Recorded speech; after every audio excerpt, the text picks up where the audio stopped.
8th, the White House question, Mr. President, why did you share classified information with your ghostwriter? The President, I did not share classified information. I did not share it. I guarantee I did not. That's not true, is it, Mr. Hur? That is inconsistent with the findings based on the evidence in my report. Yes, it's a lie. It's just what regular people would say, right? Yeah, all right. So the next one. And all the stuff that was in my home was in filing cabinets that were either locked or able to be locked. That wasn't true either, was it? That was inconsistent with the findings of our investigation. Another lie, people might say, right? Because what you put in your report was among the places Mr. Biden's lawyers found classified documents in the garage was a damaged open box. So here's what I'm understanding, right? As Mr. Armstrong laid out, you find in your report that the elements of a federal criminal violation are met, but then you apply this senile cooperator theory that because Joe Biden cooperated and the elevator doesn't go to the top floor, you don't think you get a conviction. And I actually think you get to the right answer in that. I don't think Biden should have been charged. Don't think Trump should have been charged. But under the senile cooperator theory, isn't it frustrating that Biden continues to go out and lie about the basic facts of the report that lay out a federal criminal violation? Congressman, I need to disagree with at least one thing that you said, which is that I found that all of the elements were met. One of the elements of the relevant mishandling statute is the intent element, and what my report reflects is my judgment that based on the evidence, I would not be able to prove beyond a reasonable doubt to a jury that intent element had been met. Right, but the reason you have that doubt is the senile cooperator theory. The fact that Joe Biden is so inept in responding that you can't prove the intent, which again, I don't quibble with that conclusion, but it's frustrating to be like, oh, well, this guy's not getting treated the same way as Trump because the elevator's not going to the top floor, so we can't prove intent. While at the same time, Biden goes out there at the White House and says, well, you know, he just blatantly lies. And what I'm trying to figure out is whether or not Biden's lying because he's still so senile, he hasn't read your report, or whether it's a little craftier and a little more devious and perhaps a little more intentional than we might otherwise think. So I also want to go to this Biden Penn Center. Like, did it give concern to you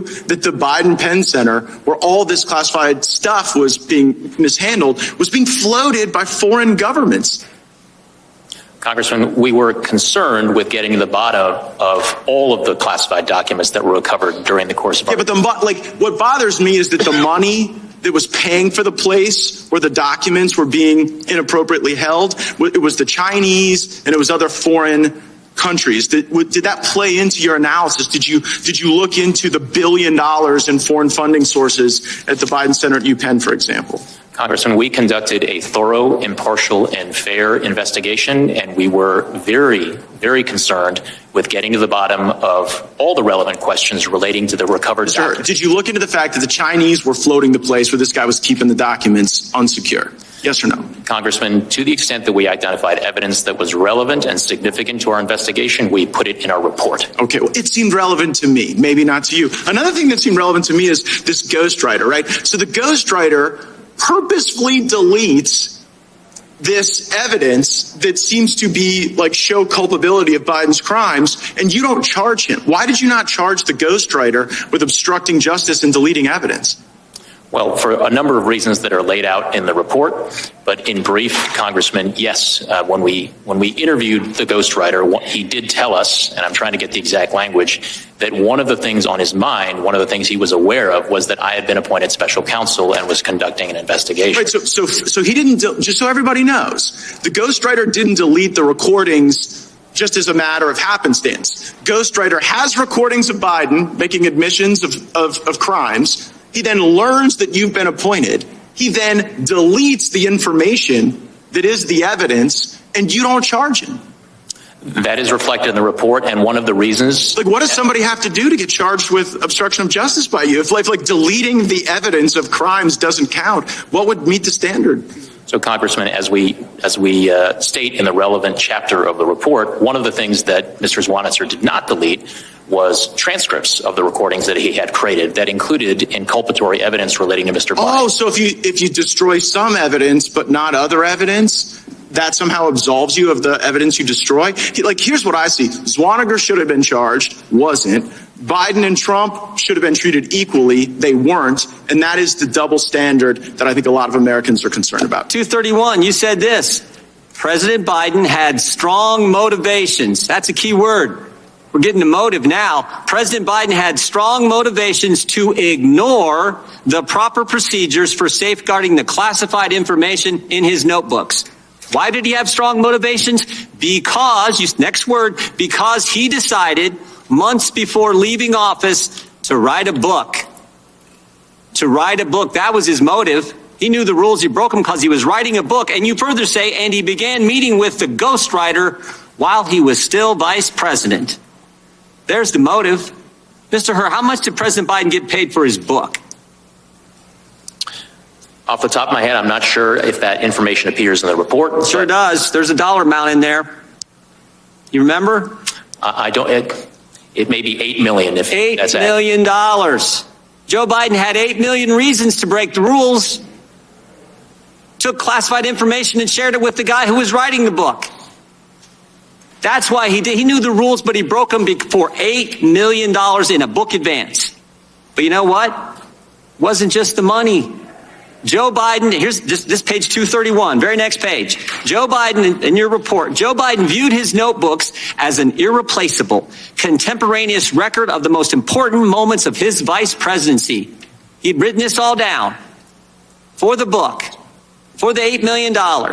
And the next thing you say in your report is, quote, such a record would buttress his legacy as a world leader. You know what this is? It wasn't just the money. It wasn't just $8 million. It was also his ego. Pride and money is why he knowingly violated the rules. The oldest motives in the book, pride and money. You agree with that, Mr. Herr? You wrote it in your report. That language, and it does appear in the report, and we did identify evidence supporting those assessments. You also had another interesting statement in your report. You said Joe Biden, I want to make sure I get this right, viewed himself as a man of presidential timber. Remember that statement, Mr. Herr? I believe that does appear in the report, at least in the executive summary. I think this is interesting, because here's the scary part. Page 200. I said this earlier in my opening statement. Page 200. Joe Biden, this is a quote, Joe Biden risked serious damage to America's national security when he shared information with his ghostwriter. Shared it with his ghostwriter, the guy who was helping Joe Biden get $8 million. And oh, by the way, Mr. Herr, what did that ghostwriter do with the information Joe Biden shared with him on his laptop? What did he do after you were named special counsel? Chairman, if you're referring to the audio recordings that Mr. Zwanitzer created of his conversations with exactly Biden, what I'm referring to. He slid, if I remember correctly, he slid those files into his recycle bin on his computer. Tried to destroy the evidence, didn't he? Correct. The very guy who was helping Joe Biden get the $8 million, Joe Biden had used the motive for Joe Biden to disclose classified information, to retain classified information, which he definitely knew was against the law. When you get named special counsel, what's that guy do? He destroys the evidence. That's the key takeaway in my mind. That's the key takeaway.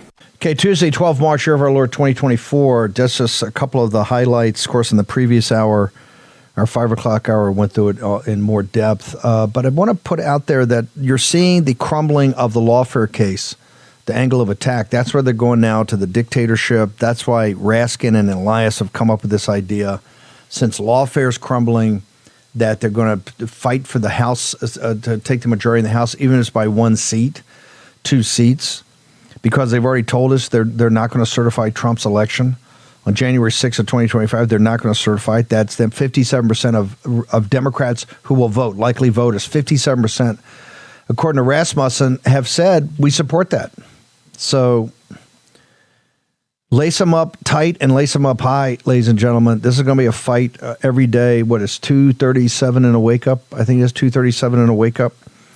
It's going to get intense and hard, and we're going to be more relentless. Remember, it's going to be last man or woman standing on this one. You see today, explosive testimony, great questioning. Started off a little slow, but got into it, of course, the great Matt Gaetz there, obviously, and Jim Jordan.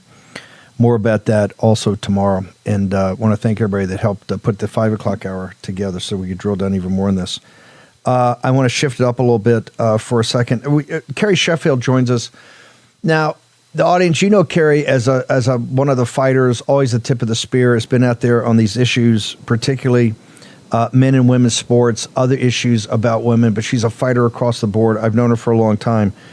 But and Carrie, maybe we get into this talk about mental health and your about Biden's State of the Union and the mental health issues out there. And then I want to get into this new, I guess, autobiography or memoir of yours, Motorhome Prophecies, which I've known you for a long time, but I didn't know any of this, to say the least. To say I was shocked is an understatement. Talk to me about mental health, because earlier today in the morning show, I talked about, Ralph Reed has got this huge effort, $62 million to go out and get low engagement, low voter participation, low information, evangelicals and traditional Catholics. He thinks there's another net 8 million votes out there for President Trump, but also to turn out the tens of millions that are registered and vote on occasions, because this is going to be a base plus election. On the other hand, we talked about how the Democrats are looking to win, if they can't beat Trump head on, to win the House and then to not certify the election, of which they're bragging about. This is Jamie Raskin and others, the Mark Eliases of the world.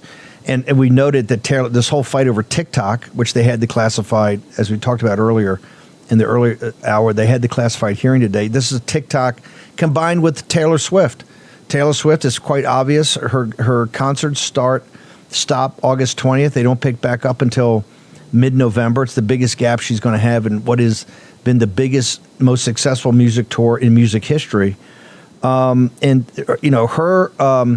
low engagement, low propensity, low information of voters combined with TikTok could be a deciding factor here. She said she wasn't going to get involved in politics. She was involved in 22. Actually came out and made some endorsements. Said she wasn't going to get involved here recently, and she was. And she called out. I guess in 20 she made endorsements. In 22, at the last second, she came out, and on Super Tuesday she came out and said.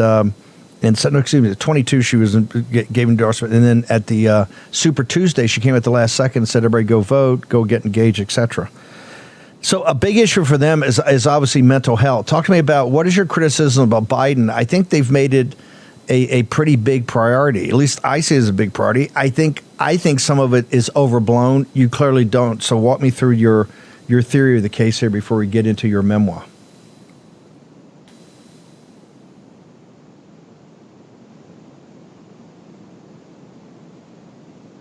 Oh, I'm so sorry. I muted. Steve, thanks for having me. I just want to acknowledge that you said you were shocked. So I'm shocked that I could shock Steve Bannon. No. Hold on. Hang on. When we get into the personal part, the audience will be shocked. So I know it's hard to shock me. I was gobsmacked. I wasn't shocked. I was gobsmacked. I was beyond shocked. But we'll get to that in a second. Tell me, what do you know? I think they've made it a priority of mental health, and I think a lot of the mental health is, quite frankly, overblown. I think we've treated some of these kids too softly. They're too protected. They can't face the real world. But you've got a different theory of the case here.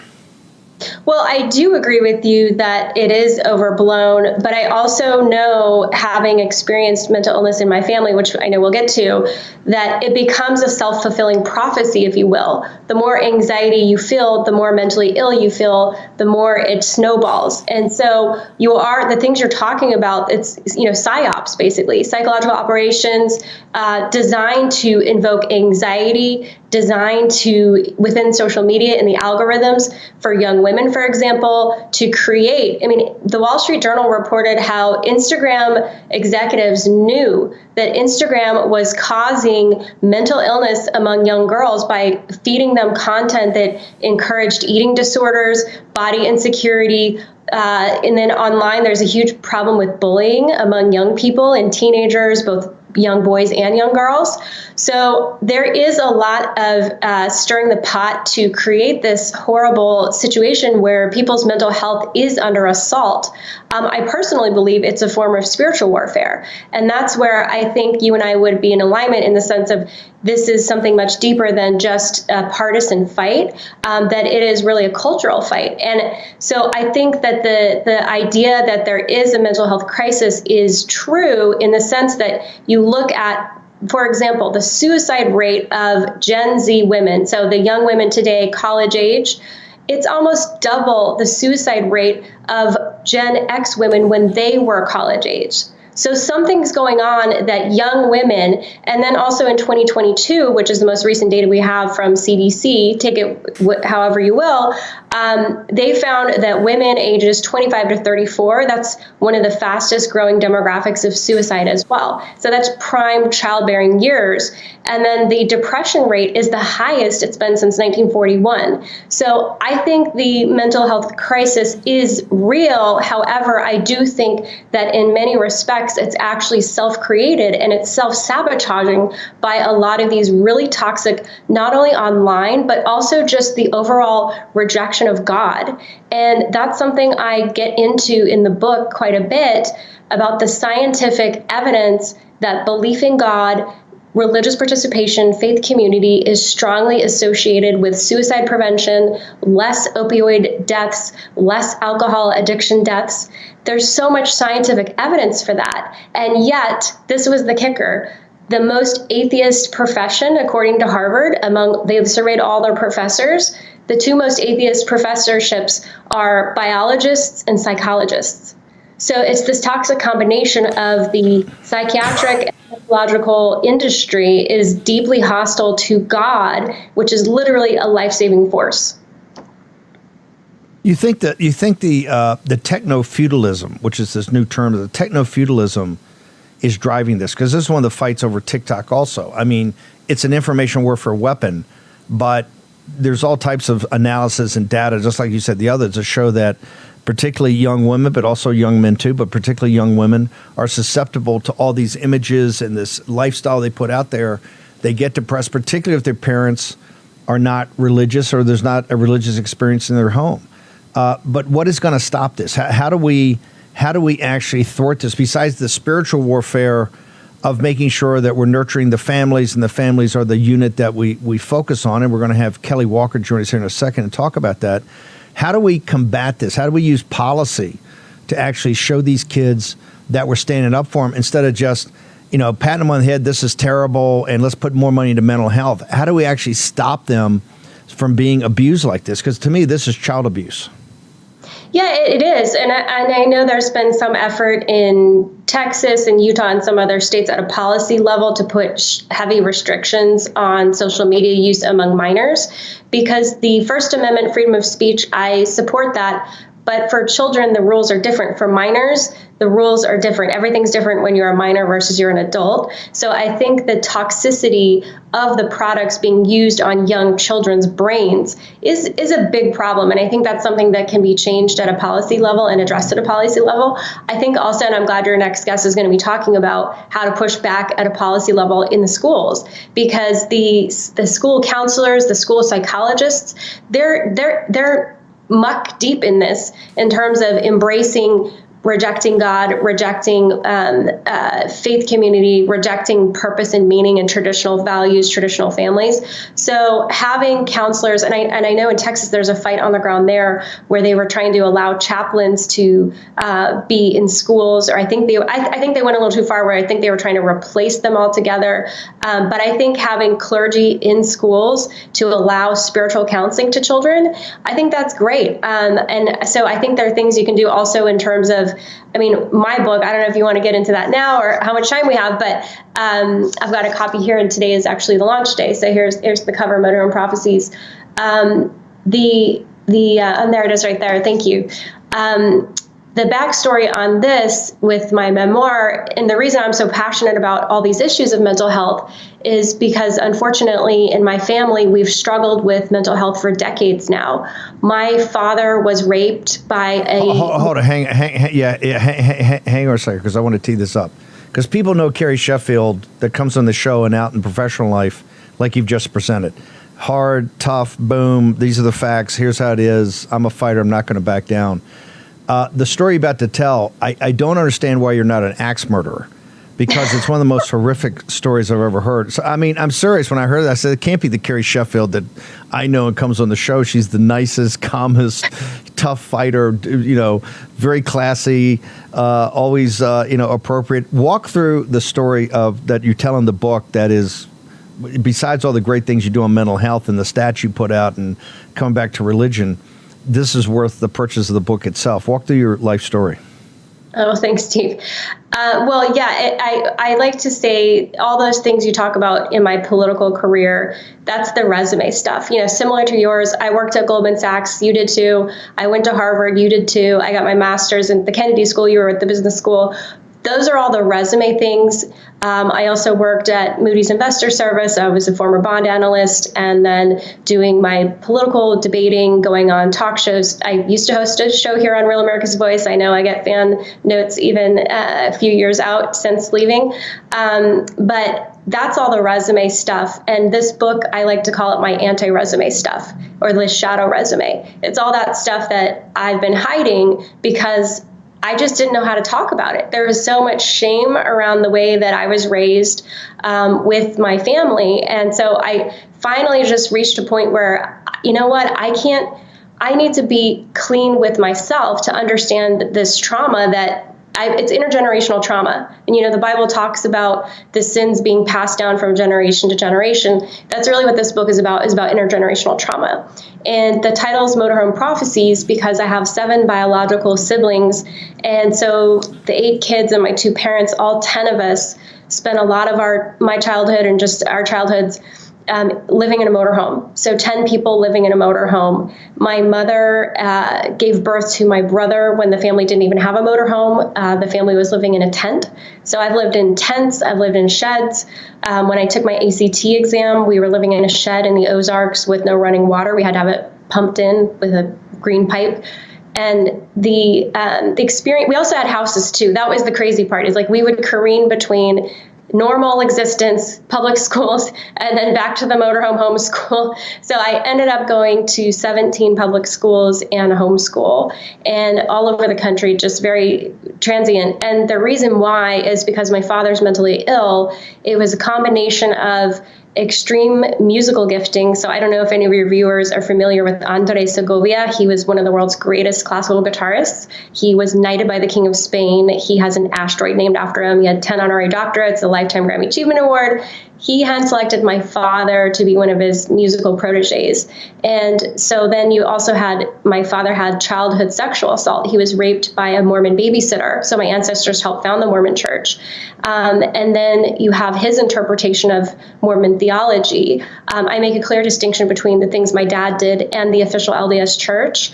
Even though theologically I'm not aligned with the LDS church anymore, I don't believe it's a cult, but I do believe what my father did was a cult. So basically my father said, and he was excommunicated from the LDS church. He said, I'm a prophet, I will become president someday, and in order to fulfill this prophetic call, I'm going to play my amazing world-class level guitar music on street corners and pass out brochures and try to convert them to be Mormon. And then as we grew older, he assigned each of my, all 8 of us, all 7 siblings and myself, instruments. So I grew up playing the violin and the oboe, playing classical music on street corners, trying to convert people to be Mormon, and patriotic quotes as well in this brochure. So it was pretty wild. It was very gypsy. And for a long time, I was hostile to God because our dad was physically, emotionally, just spiritually abusive. He would say we were evil.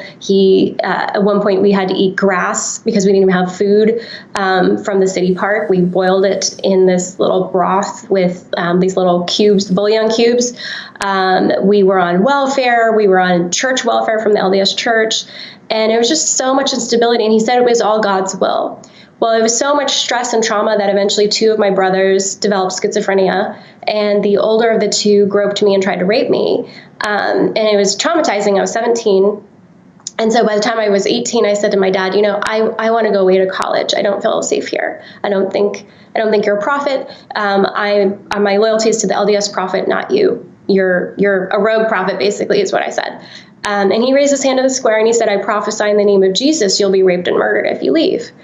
And to have your own father speak that over you was very damaging for me spiritually and emotionally, because eventually it created this really anger toward God And I think what's happened in my life is I see it happening at a macro level with a lot of young people, where there is abuse happening in religious settings, from pedophilia in the Catholic Church to, embezzling money, and, women being sexually abused in other denominations. So it's there. And so people see that and they're repulsed, and so they walk away. But I make the case over and over in the book that that's actually not God. It's like saying, if you hear a really bad symphony being played, Beethoven's Fifth, you don't blame Beethoven, you blame the musicians for how they are interpreting and displaying this genius of Beethoven. So anyway, the book, I get into, like I said, how eventually I was able to forgive him. And but it was largely through my conversion after 12 years as an agnostic to the Christian faith. And through that walk, I was able to forgive him, release that anger. But it was very difficult. I tell you what, Carrie, hang on for 1 second. We're going to take a short commercial break. We'll return with Carrie Sheffield. Absolutely stunning personal story. Motorhome Prophecies is the title of the book. It comes out today. We're going to take a short commercial break. We got Kelly Walker. We got Carrie Sheffield. Ben Harnwell, also from Rome. Short commercial break. Back in a moment.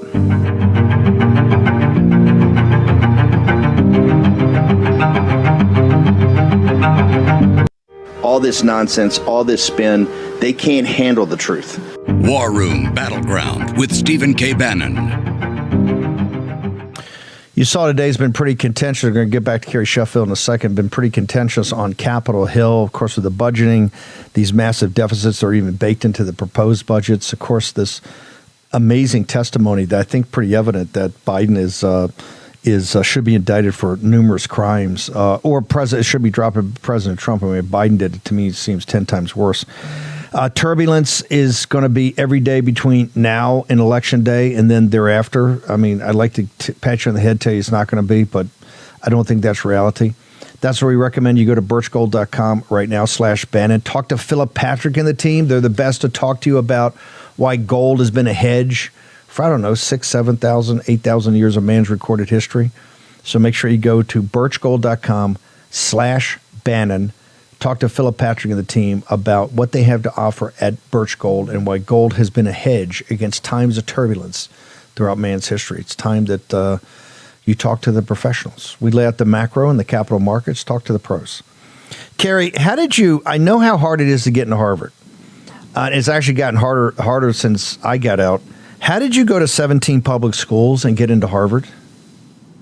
Well, it was a lot. As I said, my father disowned me when I said I want to go away to college. I'm fifth in the birth order, but the first girl and first to leave. And I basically had no safety net. I had to work my way. I worked as a janitor. I worked at Taco Bell, and I got 5 internships by the time I graduated my undergrad. And I had nowhere to go during summer breaks or Christmas breaks. And so I threw myself into my work. And so that's really how I did it, was through working really hard and honestly trying to prove my dad wrong. He said, I prophesy in the name of Jesus, you'll be raped and murdered if you leave my cult. And I said, you know what? Screw that. I'm going to work really hard, and I'm going to intern for Newsweek magazine. I'm going to intern for Robert Novak. I'm going to do all these things with my journalism career. And I went too far in the sense that I was so angry at him that I let my anger fuel me for negativity, and I repressed a lot. But it did also give me that motivation, that drive to get into Harvard. Carrie, where can people go to get all your writings, social media, and where do they particularly go to get this book? Because I know every page will rock you as you read it. Where do they go? Thanks, Steve. Sure. I'm CarrieSheffield.com. Again, the title here is Motorhome Prophecies, A Journey of Healing and Forgiveness. You can get it wherever you buy your books. I love my local independent bookstores, so do that. It's also on all the big sellers, Barnes & Noble and Books A Million and Amazon and wherever the big ones are as well. Carrie, thank you so much. Shocking book, but well worth the read. Thank you so much, and thank you for fighting for the American family. Thank you, Steve. Yeah. Carrie Sheffield, a fighter. Another fighter, Kelly Walker. Kelly, so you're fighting on this in a different way. You're also worried about the family, the schools, our children, all of it. Tell us about what this fight and this coalition you put together. Absolutely, Steve. As you know, there's been a war on parents, and we've seen a lot of that in the school boards. What we haven't seen a lot of is what's happened from Washington, D.C. on down, and what the National School Board Association did. So I've put together a coalition of parenting group leaders, some parents, constitutional attorneys, public figures, and it's based on what the government's done to parents. We've had parents like Jennifer Mahuta in Sahuarita, Arizona, who was put into prison for 5 days to, quote unquote, teach her a lesson. They handcuffed her husband, and their 16-year-old daughter, shoved them into police cars. And what was her crime? Her crime was she wanted documentation as to why her healthy child was quarantined. I discovered that this National School Board Association memo, which was written on September 29th, 2021, precipitated the October 4th Merrick Garland memo designating parents as domestic terrorists. I found FOIA'd emails that showed that within the NSBA, they said this was inappropriate, that communication issues plague the NSBA, and they had to backpedal on that. However, parents like me, I was sentenced to 100 days in jail. Pima County stole $10,000 out of our Tucson home sale, and I discovered in writing an article for George Magazine that I was in fact the first parent targeted, the only one specifically mentioned. And I thought my experience was somewhat unique until I started to see what was happening across the country, and I started to have parents tell me their stories. And in spite of the fact that Merrick Garland and the NSBA had to backtrack and said that this letter, 14 attorneys general sent a letter after the Merrick Garland memo calling this NSBA memo a massive fraud against the American people. And while they backtracked on it, there are people who've gone to prison, they've been fined, they've been harassed, and this continues, and it's all based on a fraudulent supposition, a fraudulent premise.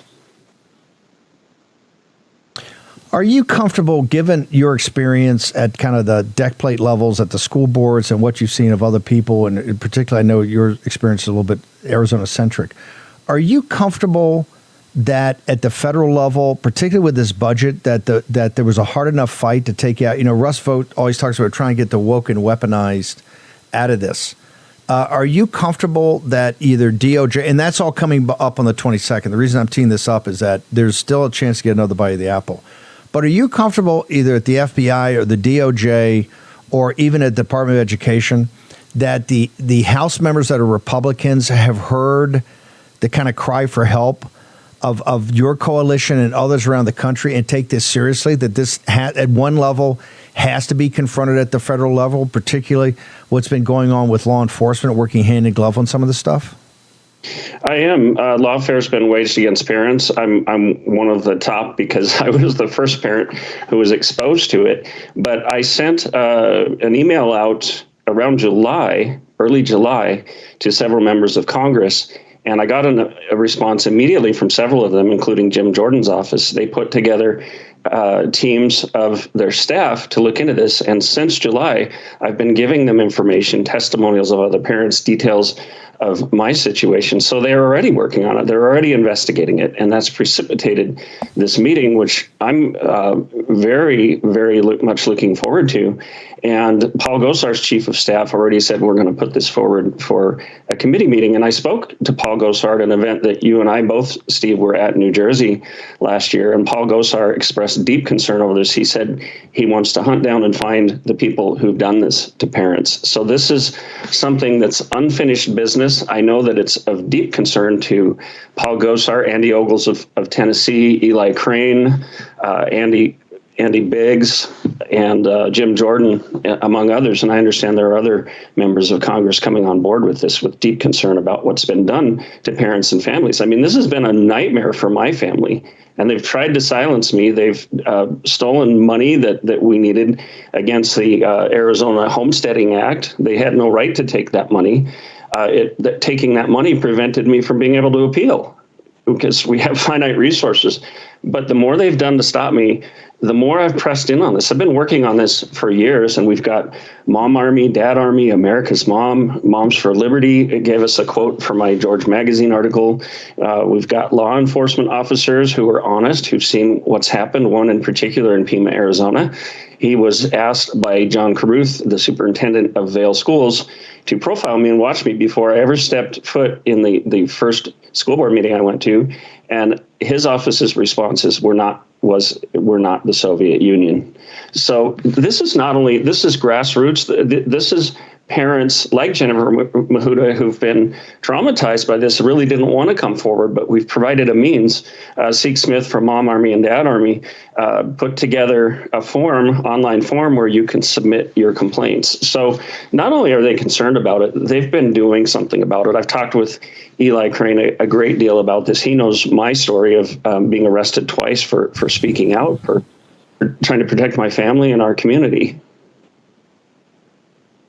Do you think that because obviously people like you, they're using that as an example to put fear into everybody else, right? They want to put fear in them that, hey, if you step up and try to do it, you end up like Kelly Walker.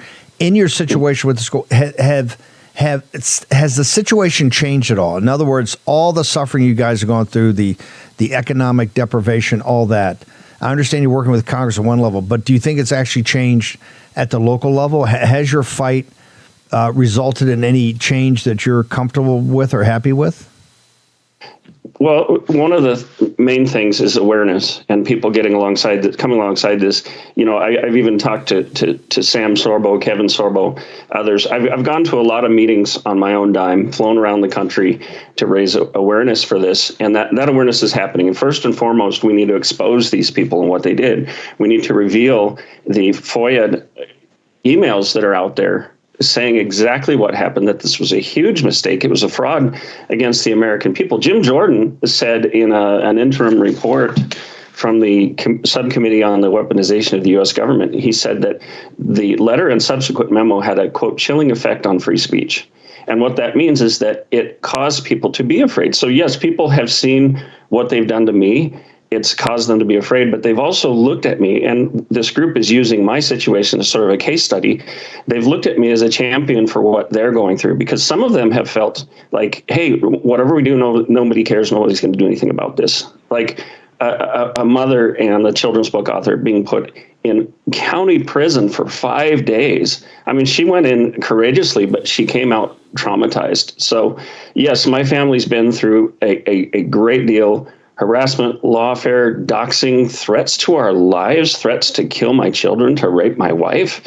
And I'm telling you, it's very difficult, but I am committed to seeing this through, because I'm not the only parent. And this is still going on under this presumption, which has been proven false, that somehow concerned parents are domestic terrorists. It's a huge attack on parents and families. And these people from Washington, D.C. down to the local level need to be held to account. These parents need an apology. They need restitution of what they lost. The whole premise of this is false. So any court cases, any convictions need to be overturned, because it was based on that chilling effect on free speech. When you say there's been threats, you've been doxxed, threats against your children, threats to rape your wife, have you turned those over to law enforcement, and have they taken any action? And if not, why not?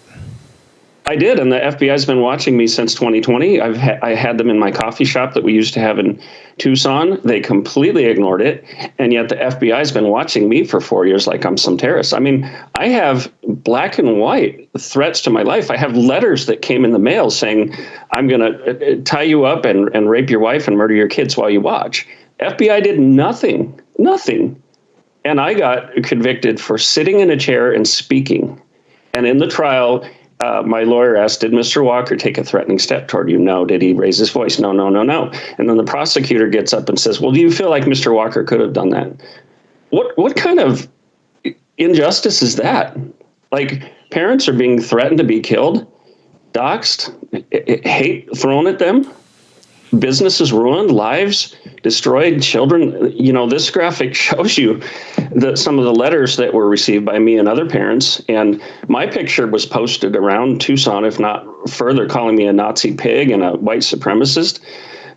You see toward the top there that Teresa Cullen and the county health department and the sheriff's officer who did the first false arrest on me for coming to the county board of supervisors, they've been watching us. One day we had a van with a bunch of antennas outside our coffee shop. I mean, it's been absolutely ludicrous. And what have I blown the whistle on? I've blown the whistle on these COVID policies that caused to a demonstrable increase in youth suicide. I mean, we had people coming to our coffee shop saying, you got to speak out for us because our kids are committing suicide. They're creating a two-class society. They're forcing masks on kids. They're isolating them, keeping them out of school. And look, among many things, I'm a scientist. I was working for a national healthcare publication when the lockdown started.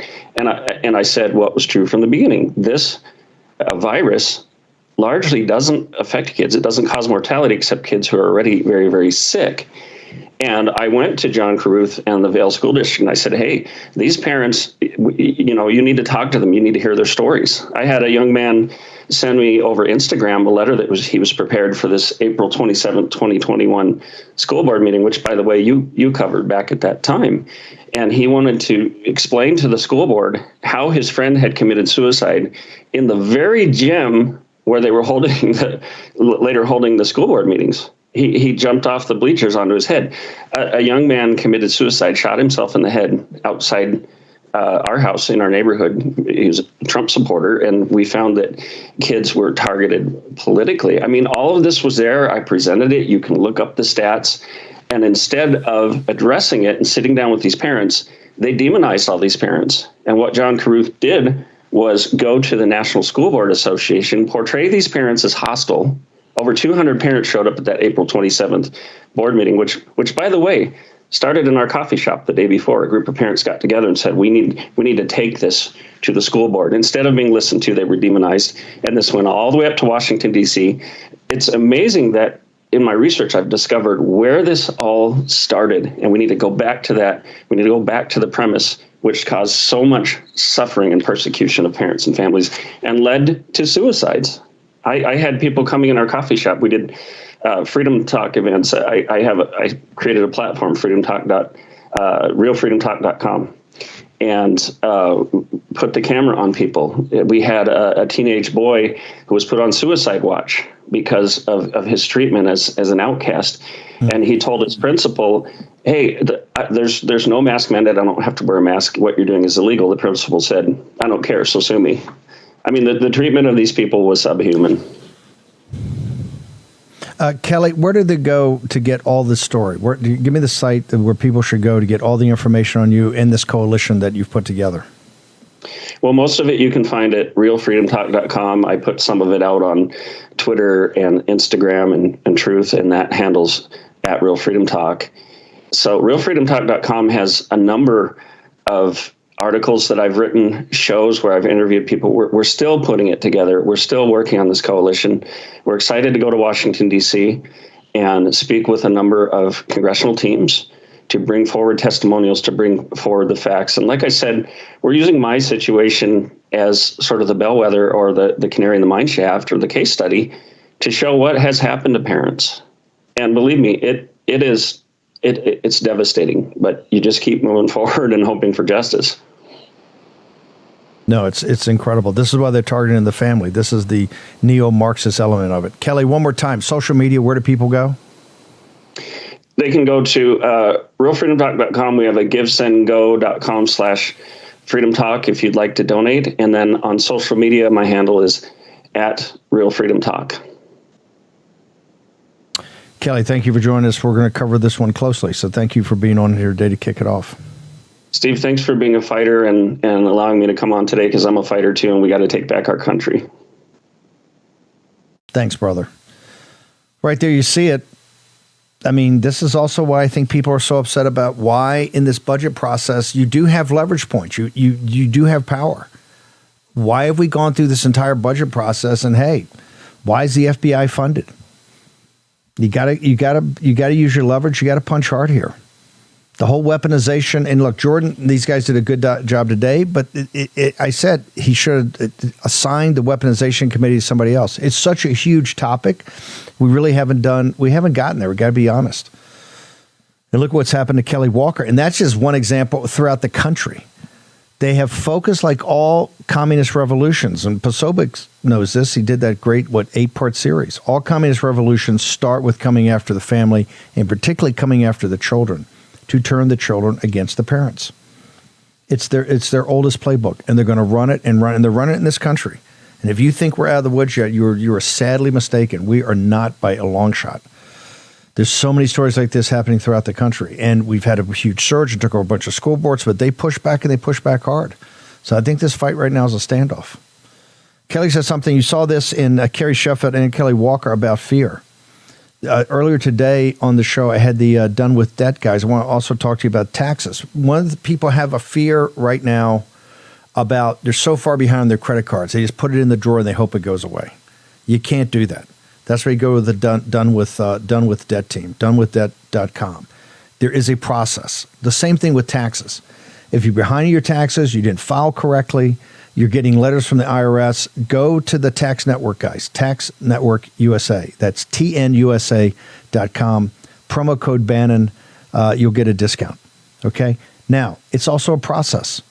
The IRS, you've seen in these tax proposals coming up, there's 300 or 400 million that's definitely going to more IRS agents. They're not going to go after the wealthy. The wealthy have the best lawyers, these tax accountants. I mean, it's a whole industry about how they have either tax delay or tax avoidance. And I'm not saying they're breaking the law. They know the law and they have experts. You don't. But don't fear this. It's a process. Just like the credit card companies, the IRS is a process. To get into the process and make sure you're properly represented, that's what Tax Network USA is about. So go to tnusa.com, promo code Bannon. Also, the Jim Rickards, I got tremendous feedback on the Jim Rickards interview. That's rickardswarroom.com, all one word, rickardswarroom.com. Go check that out. If you love strategic intelligence, if you like what Jim presents on capital markets, on geopolitics and national security, look, it's one of the strengths of the show. We're making available to a working class and middle class audience kind of things that would never be talked about or just not discussed because people say it's too boring. The audience doesn't find it boring, and you want to immerse yourself in more information. That's why Rickards is now kind of a regular contributor here. But if you like strategic intelligence, it's from Paradigm Press. Go check it out, rickardswarroom.com. One of the best, I'm really honored to kind of be the forerunner of his show. Lou Dobbs is next on Lindell TV. Of course, tomorrow morning, back on Real America's Voice. We'll be back with the Mothership, the morning show at 10 a.m. It's going to be pretty explosive. Alex Jones is going to join us. We're scheduled to have Alex Jones at the 11 o'clock hour. I'm really, really excited about that. Okay. Lou Dobbs is next. We're going to be back here at 10 o'clock tomorrow morning. We'll see you then when you're in the war room.